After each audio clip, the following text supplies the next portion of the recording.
నాన్న, నువ్వు దేవుడి దగ్గర ఉన్నావు కదా! నీతో నేను సమయం గడపలేదు. నాకు దేవుడు గొంతు నుండి మాట్లాడే మాట ఇవ్వలేదు.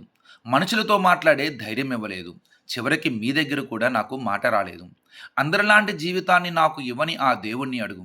నాలోని ఒంటరి మనస్తత్వానికి, మాటలు రాని నా జీవన విధానానికి, మనుషుల మధ్య బతకలేని నా జీవన సరళకి, లోకం తెలియని, అందరికీ ఉండే కనీస వ్యక్తిత్వం, ఆలోచనలు, తెలివితేటలు లేని ఈ జీవితానికి ఆ దేవుడే కారణం కదా! ఎవరూ లేకపోయినా, ఎవరి మధ్య బతకలేకపోయినా, బతకడం చేతగాకపోయినా, నీ గొంతు వింటూ, నీ ప్రెజెన్స్‌లో, నీ నీడలో మాత్రమే నువ్వున్నావు అన్న ధైర్యంతో, నీ పక్కన ఉన్న మాట కలపలేని ఈ మౌనం, నిశ్శబ్ద జీవితానికి నీ ఉనికే నాకు భవిష్యత్తు అనుకున్నాను. నువ్వు వెళ్ళిపోయాక ఈ జీవితాన్ని ఒంటరిగా ఎదిరించే ఈ మహాసంగ్రామంలో కష్టపడటం తప్ప ఏమీ తెలియని నాకు నీ గొంతు విలువ, నీ ప్రెజెన్స్ విలువ తెలిసింది. నీతో సమయం గడపాలని ఉంది. నీతో మాట్లాడాలని ఉంది. ఎన్నో విషయాలను, ఎన్నో ఆలోచనలను, అభిప్రాయాలను పంచుకోవాలని ఉంది.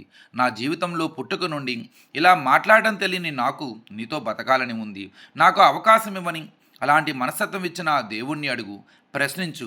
ఎప్పుడూ ఎవరిని నోరు తెరిచి ఏమీ కోరుకోవడం తెలియని, సమాజంలో బతకడం చేత కానీ నా కోసం ఇప్పుడు నీ అవసరం నాకు ఉందని ఆ దేవుడితో ఫైట్ చేసి నా కోసం మళ్ళీ వస్తావా? నీ మాట తీరు చాలా గొప్పగా ఉంటుంది. నువ్వు మాట్లాడితే ఎవరైనా ఒప్పుకోవాల్సిందే. అందరూ దానిలో నిజాయితీ ఉంది అని ఎదురు చెప్పరు అంటారు. నువ్వు అడిగితే ఆ దేవుడు కూడా ఒప్పుకుంటాడు. నీకు ఎదురు చెప్పడు. డాడీ, నా కోసము తిరిగిరా ఒక్కసారి. ఈసారి నీతో బతుకుతాను. ధైర్యంగా ఉంటాను. అందరికీ నా గురించి గొప్పగా చెప్పుకునే నువ్వు నాలోని ఆనందాన్ని చూడలేదు. సంతోషాన్ని వినలేదు. నన్ను నన్నుగా అర్థం చేసుకొని నా వ్యక్తిత్వం గురించి గర్వంగా ఫీల్ అయ్యే నీతో సరదాగా గడపలేదు. ఇద్దరం కూర్చొని పాలిటిక్స్ గురించి మాట్లాడుకుందాం. ఇద్దరం కలిసి బైక్ మీద వెళ్తూ సరదాగా లాంగ్ రైడ్‌కి వెళ్దాం. కలిసి భోజనం చేద్దాం. మీరు నా కోసం చేసే ఎగ్ పగలగొట్టి చేసే కర్రీని బాగా మిస్ అవుతున్నాను. ప్రతి క్షణము నేను ఎక్కడా అని ఎదురు చూసే మీ కళ్ళని వెతుకుతున్నాను.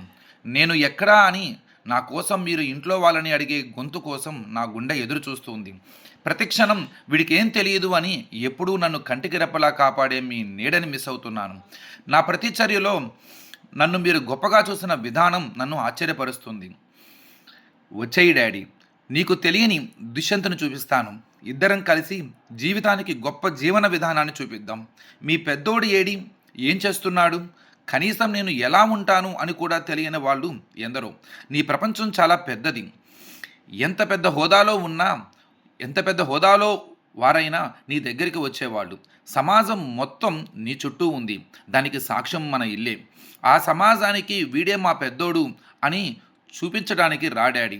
నీతో కలిసి ఈ సమాజంలో అడుగుపెట్టాలని ఉంది.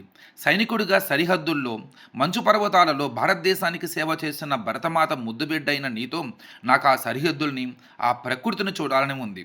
నీతో కలిసి ఈ దేశం మొత్తం తిరగాలని ఉంది. డాడీ, ఇద్దరం కలిసి యూట్యూబ్లో వీడియోలు చేద్దాం. మీ మాటలు చాలా గొప్పగా ఉంటాయి. మీ జీవితం చాలా గొప్ప స్ఫూర్తిని ఇస్తుంది. ఓపిక లేని